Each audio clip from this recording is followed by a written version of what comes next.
45వ శ్లోకం.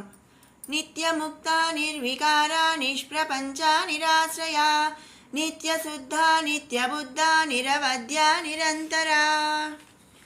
నిత్యముక్త, నిత్య అంటే నిత్యము, ముక్త ముక్తిని ప్రసాదించున్నది. నిత్యముక్త అంటే తన భక్తులకు నిత్యము ముక్తిని ప్రసాదించున్నది అని అర్థం.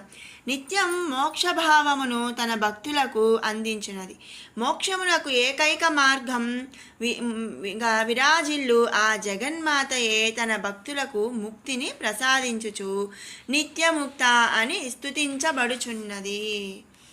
నిర్వికార, నాశనము లేనట్టి అమృతమయి అంటే అమ్మవారికి నాశనము అనేది లేదు. నిత్యము తన భక్తులకు ముక్తిని ప్రసాదించినట్టు ఆ శ్రీదేవి నిర్వికారమైనటువంటి ఆత్మస్వరూపమును కలిగి ఉన్నది. ఎటువంటి వికారములకు లోను కానటువంటి అతీతమైన శక్తి స్వరూపిణి ఆ శ్రీ లలితాంబిక. అందుకే తనని నిర్వికార అని స్తుతిస్తున్నాము. తర్వాత నామం నిష్ప్రపంచ, శూన్య ప్రపంచములు కలది. నిష్ప్ అంటే నిష్ అంటే లేనటువంటిది, ప్రపంచ ప్రపంచములు, శూన్య ప్రపంచములు కలది అని అర్థం అన్నమాట. మనం ముందు నామంలో చెప్పుకున్నాము కదా, నిర్వికార అంటే ఎలాంటి నాశనము లేనటువంటి స్వరూపురాలు అని మనం చెప్పుకున్నాం. అలా చెప్పుకోవటం చేత దేవి యందు ప్రపంచములనగా సంచయము, విస్తరణ, ప్రతారణము మొదలగున్నవి ఏవి లేవని ఈ నామందు మనం అర్థం చేసుకోవాలి. అందుకే ఆ తల్లిని నిష్ప్రపంచ అని మనం స్తుతిస్తున్నాము. ఇక తర్వాత నామం నిరాశ్రయ. ఆశ్రయ అంటే ఆశ్రయం, నిరా అంటే రహితము, ఆశ్రయ రహితము అని ఈ నామం యొక్క అర్థం అన్నమాట. ఆశ్రమము లేనిది అని అర్థం. అంటే ఎలాంటి ఆశ్రమము కూడా దేవికి అనేది లేదు. మొత్తం సకల జగత్తు సమస్తము కూడా ఆ దేవి యొక్క ఉనికి విస్తరించబడి ఉన్నది అని చెప్పుకుంటాం. ఈ జగత్తు సమస్తమునందు ఆ దేవి యొక్క ఉనికి లేనిది ఎక్కడండి? ప్రతి చోట కూడా ఆ దేవి ఉన్నది. ఎక్కడైనా సరే ఆ దేవి ఉన్నది కాబట్టి నిరాశ్రయ అని స్తుతిస్తున్నాము. అలాగే ఎక్కడ ఉంది అని కూడా మనం ఫలానా చోట ఉన్నది, ఇక్కడ ఒక ప్లేస్లో ఉంది అని మనం చెప్పలేము. కాబట్టి అది అసాధ్యం. కాబట్టి తల్లిని నిరాశ్రయ అని కూడా మనం స్తుతిస్తున్నాము. సర్వమందు ఆ దేవి వ్యాపించి ఉన్నది. ఆమె యొక్క శక్తి అందే ఆ జగత్తు ఆవరించుకొని ఉన్నది. ఈ జగత్తుకు ఉనికి తానే అయి వెలుగొందుచున్నది. కనుకనే ఆమె నిరాశ్రయురాలుగా భావిస్తూ ఈ నామందు స్తుతిస్తున్నాము. తర్వాత నామం నిత్యశుద్ధ.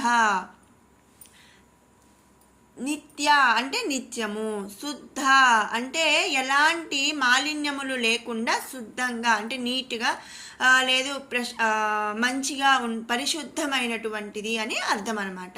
త్రికాలమందును ఏ విధమైన మాలిన్యములు ఆ తల్లికి అంటవు.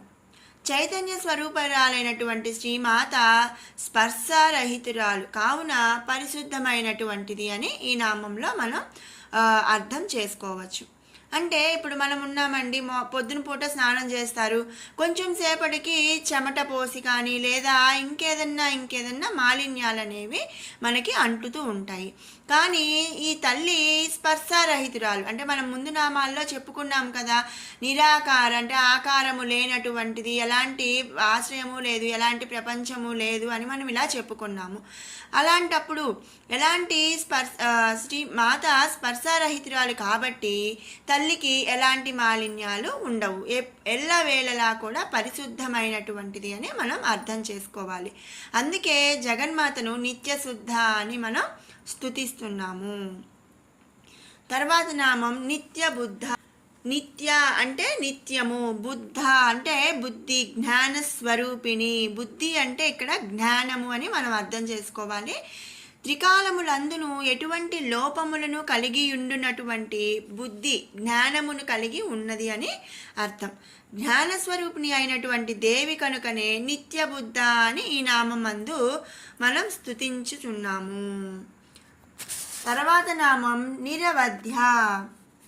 జ్ఞాన సమృద్ధిని మాయకు అతీతురాలగు దేవి అజ్ఞాన రహితమైనది, అంటే ఎలాంటి అజ్ఞానము లేనటువంటిది. మనం పైనామంలో చెప్పుకున్నాము కదా, నిత్య బుద్ధ అంటే ఎల్లవేళలా జ్ఞానము కలిగి ఉన్నది అని. మరి ఎల్లవేళలా జ్ఞానము కలిగింది అంటే అజ్ఞానరహితమే కదండి. అందుకనే ఆ తల్లిని నిరవధ్య అని మనం స్తుతిస్తున్నాము. ఏ విధమైనటువంటి అజ్ఞాన వికారములు లేవు. తనని ఆశ్రయించి నిష్కల్మషమైన భక్తితో పూజించు వారిని అవధ్య నరకము నుండి తప్పించుగల శక్తి కలది శ్రీ లలితా త్రిపుర సుందరి. అందుకే ఆ లలితా త్రిపుర సుందరిని నిరవధ్య అని మనం స్తుతిస్తున్నాము. ఇక తర్వాత నామం నిరంతర. నిరంతర అంటే అంతరరహితురాలు అని ఈ నామం యొక్క అర్థము. అమరకోశమునందు అంతర శబ్దమునకు పలు రకాల అర్థములు ఉన్నాయి. మనం ముందు నామాల్లో చెప్పుకున్నాము కదా, నిరవధ్య అని చెప్పుట చేత ఈ నామమునందు అంతరా శబ్దమునకు అంతరాత్మ అని అర్థం అన్నమాట. మనం ముందు నామంలో నిరవధ్య అని చెప్పాం కాబట్టి ఇక్కడ నామంలో నిరంతర అంటే అంతరా అంటే అంతరాత్మ. పరమాత్మ స్వరూపమైనటువంటి దేవికి అంతరాత్మ ఏదియూ లేదని చెప్పవచ్చును. నిరంతర అంటే అంతరాత్మ లేనటువంటిది అని అర్థం. ఇంతకుముందు నామందు దేవికి ఏ విధమైన ఉపాధులు లేవని చెప్పుట వలన ఈ అర్థం మనం అనుకోవచ్చు. లేదా పరిధి తారతమ్యములు లేనటువంటిది అని కూడా మనం ఈ నామంలో చెప్పుకోవచ్చు. అందుకే ఆ తల్లిని నిరంతర అని మనం స్తుతిస్తున్నాము. 46వ శ్లోకం. నిష్కారణ నిష్కలంక నిరుపాధిన్నిరీశ్వర నీరాగారాగమతని నిర్మదా మదనాసిని. నిష్కారణ కారణములు లేనిది అని అర్థం. కారణములకు మూలమైన లోకజనని కారణారహితురాలు కావున ఆమె నిష్కారణ అని స్తుతించబడుచున్నది. నిష్కలంక. నిష్కలంక అంటే ఎలాంటి కర్మ ఫలములు కూడా అంటని నిరాకార స్వరూపము ఆ శ్రీ లలితా త్రిపుర సుందరి. జ్ఞాననిధి కర్మఫలములు ఏమాత్రము అంటని నిరాకార స్వరూపమైనటువంటి దేవి పాపరహితురాలు. నిష్కలంక. కలంక అంటే పాపాలు అని మనం ఇక్కడ అర్థం చేసుకోవాలి. నిష్కలంక అంటే ఎలాంటి పాపాలు అంటని దేవి. పరిశుద్ధురాలు కనుక ఆమె నిష్కలంక అని చెప్పబడుచున్నది. ముందు నామంలో మనం నిత్య శుద్ధ అని చెప్పుకున్నాం కదండి, అంటే త్రికాలమందు కూడా పరిశుద్ధమైనటువంటిది కనుక ఆమె నిష్కలంక అని స్తుతించబడుచున్నది. పరిశుద్ధురాలు కనుక ఎలాంటి పాపాలు కూడా ఆ తల్లికి అంటవు, ఎలాంటి కళంకాలు కూడా ఉండవు కాబట్టి నిష్కలంక అని స్తుతించబడుచున్నది. నిరుపాధిహి. నిరుపాధిహి అంటే ఉపాధిహి అంటే ఉపాధులు. అంటే నిరుపాధిహి అంటే ఉపాధులు లేనటువంటిది అని అర్థం. ఉపాధులు అనగా ఒకదాని యొక్క ధర్మమును మరి ఒక దాని యందు సంక్రమింపచేయుట, తన ధర్మమును ఎదుటిదాని యందు ప్రకాశింపచేయునది ఉపాధి అగును. అంటే మనం ఏమైనా పనులు చేసినప్పుడు మనం వాటిని ఉపాధి అంటాం కదండి, అలాంటి ఉపాధి ఏమీ తల్లికి లేవన్నమాట. సకల సృష్టికి దేవియే ఉపాధి అయి వర్ధిల్లుతున్నది, కానీ దేవికి వేరే ఉపాధులు ఏవి లేవు. అందుచేత దేవి నిరుపాధిహి అని స్తుతించబడుచున్నది. తర్వాత నామం నిరీశ్వర. ఈశ్వరుడు, ఈశ్వర, ప్రభువు. అంటే ఈ నామములో ఈశ్వరుడు అంటే ప్రభువు అని మనం గ్రహించాలి. అధినేత్రి అంటే ఆ జగన్మాతే ఈ సమస్త జగత్తుకు అధినేత్రి అయి ఉన్నది కాబట్టి తనకి మరొక ప్రభువు అనేది ఎవరు లేరు, తనకు తాను మాత్రమే ప్రభువుగా కలిగినది. అంటే మనం ఇప్పుడు సొంతంగా ఒక ఇల్లు కానీ మనం ఒక సొంతంగా ఒక వ్యాపారం పెట్టుకున్నాం అనుకోండి, లేదా ఒక పని చేస్తున్నాం అనుకోండి, మనకి ఎలాంటి బాస్ కూడా ఉండరు అనమాట, మనకి మనమే బాస్. అలాగే మన శ్రీ లలితా త్రిపుర సుందరి ఈ సమస్త జగత్తుకు కూడా అధినేత్రి కావటం వల్ల తనకి మరొక ప్రభువు అనేవాళ్ళు ఎవరు లేరు, తనకు తానే ప్రభువుగా కలిగి ఉంది. కాబట్టి ఆ తల్లిని నిరీశ్వర అని మనం స్తుతిస్తున్నాము. తర్వాత నామం నీరాగా, రాగములు, రాగములు. నీరాగా అంటే ఎలాంటి రాగములు లేనటువంటిది. మనం ఇంతకు ముందు నామాల్లో మనం చెప్పుకున్నామండి, రాగము అంటే కూడా కోరిక అనే అర్థముగా మనం చెప్పుకున్నాము. నీరాగా అంటే ఎలాంటి కోరికలు లేనటిది అని అర్థం. తన భక్తుల కోరికలు తీర్చు కల్పతరువు, జ్ఞాన స్వరూపముతో తన భక్తుల వందుకల అజ్ఞానమును పోగొట్టున్నది, సకల కోరికలను జయించినది. అంటే ఆ తల్లికి ఎలాంటి కోరికలు లేవన్నమాట. తనను నిష్కలంకంగా ధర్మబద్ధంగా తనని ఆశ్రయించిన భక్తుల యొక్క కోరికలను తీర్చే ఒక కల్పవృక్షము వంటిది అని మనం చెప్పుకుంటున్నాం. అలాగే ఆ తల్లి జ్ఞానస్వరూపముతో తన భక్తులందు ఉన్న అజ్ఞానం అనే చీకటిని తొలగించి జ్ఞానాన్ని ప్రకాశిస్తుందని కూడా మనం చెప్పుకున్నాం. అందుకే ఆ దేవిని నీరాగా అని మనం స్తుతించుకుంటున్నాము. తర్వాత నామం రాగమతన. సర్వ సద్గుణ సంపన్నమై మోక్ష స్వరూపిణి అయినటువంటి లోకైక ఈశ్వరి శ్రీ లలితా త్రిపుర సుందరి తన భక్తులకు ఇహమందు కలుగు రాగ పాసములను పోగొట్టి వైరాగ్య చింతనను కలిగించునట్టిది అని ఈ నామం యొక్క అర్థం. రాగ మతన అంటే రాగ పాసములను మతన పోగొట్టునది అని అర్థం. అందుకే ఆ దేవిని రాగమతన అని మనం స్తుతిస్తున్నాము. తర్వాత నామం నిర్మద.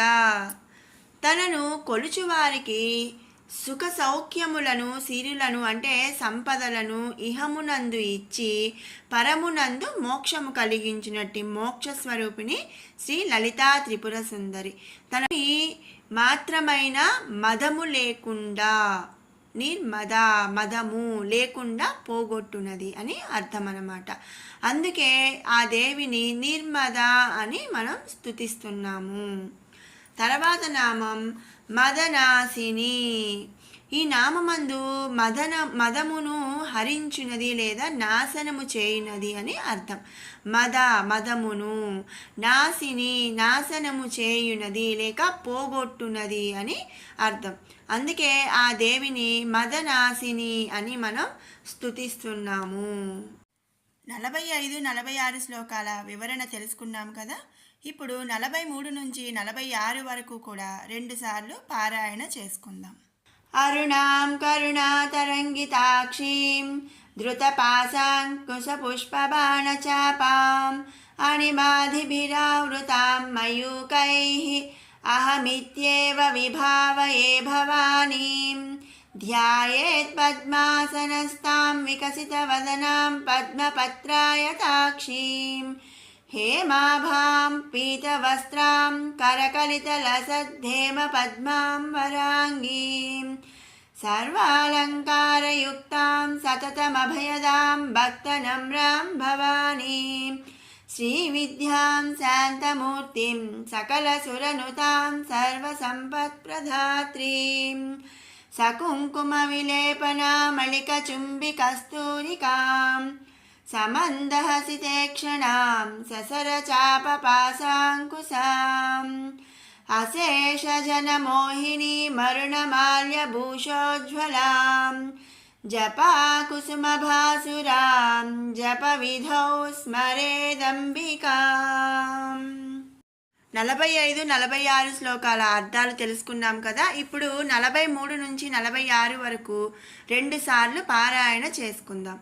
శాంకరీ శ్రీకరీ సాధ్వి శరచంద్ర నిభానన శాతోదరి శాంతిమతి నిరాధార నిరంజన నిర్లేపా నిర్మలా నిత్య నిరాకార నిరాకుల నిర్గుణ నిష్కళ శాంత నిష్కామా నిరుపప్లవ నిత్యముక్త నిర్వికార నిష్ప్రపంచ నిరాశ్రయ నిత్యశుద్ధ నిత్యబుద్ధ నిరవధ్య నిరంతర నిష్కారణ నిష్కలంక నిరుపాధిర్నిరీశ్వర నిరాగరాగమతని నిర్మదా మదనాశిని.